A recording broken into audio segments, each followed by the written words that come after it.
ஒரு 50 மில்லி எண்ணெய், ஒரே ஒரு மிளகாத்தூள் 65 போட்டு அனுப்பிச்சு விடுங்க. புலி வேட்டைக்கு போயிட்டு இருக்கோம். இடைய புலி வேட்டை மான நோக்கி போயிட்டு இருக்கும் போது அணிலாம் வந்துச்சுன்னா அப்படி ஆயிரும். கொலவெறிய சுத்திக்கிட்டு இருக்கோம். நாங்க வெடிக்க மட்டும் தான் செய்யல, இதயத்திலிருந்து வார்த்தை வரல, நெருப்ப கக்கிக்கிட்டு இருக்கோம். அங்க ஓரமா போய் விளையாடு.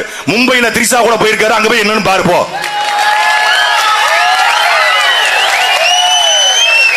தேர்தல் பரப்புறீங்க, தேர்தல் பரப்புரை ஆரம்பிச்சு தேர்தல் தேதி அறிவிச்சிட்டான்.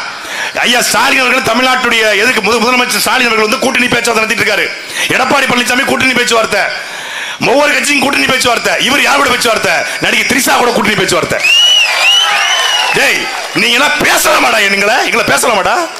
நாங்க பேச ஆரம்பிச்சா 7 தலைமுறைக்கு தோண்டி திட்டுவோம். தாங்க மாட்டீங்க.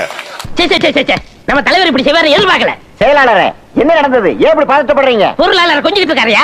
இது என்ன புதுசாக நடக்குது? அதான் டெய்லி நடக்கிறதாச்சே.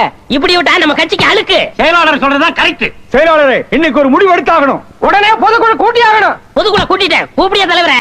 ஓ மாமன் மச்சான் யாராவது இருந்தா சொல்லு. அடுத்த மாசம் சந்தா பணம் வாங்கி அவங்களுக்கு ஏதாவது செய்யற. தலைவரே, பொதுக்குழு கூட்டியாச்சு. நீங்க வெளியே வரீங்களா இல்ல நாங்க அங்க வரட்டுமா? என்னடா பொதுக்குழு செயற்குழு, இந்த நாய்ங்க பண்ற இம்சை தாங்க முடியல. நீங்க இந்த பொண்ணை வச்சிருக்கிறது தொண்டர்களுக்கு பிடிக்கல. அவனுக்கு பிடிக்கலன்னா விடு, எனக்கு பிடிக்குது. தொண்டனுக்கு பதில் சொல்லித்தான் ஆகணும். என்ன நீ பெரிய தொண்டை, தினம் 5 ரூபாய் டீ செலவுக்கு என்கிட்ட வாங்கிட்டு போற, உனக்கு நான் பதில் சொல்லணுமா? இங்க பார், இவ தலைவி, நான் தலைவன். நாங்க தான் கட்சி தான். நாங்க இஷ்டம் இருக்கிறவங்க இருங்க, இல்லன்னா வெளியில போங்கடா நாய்ங்களா.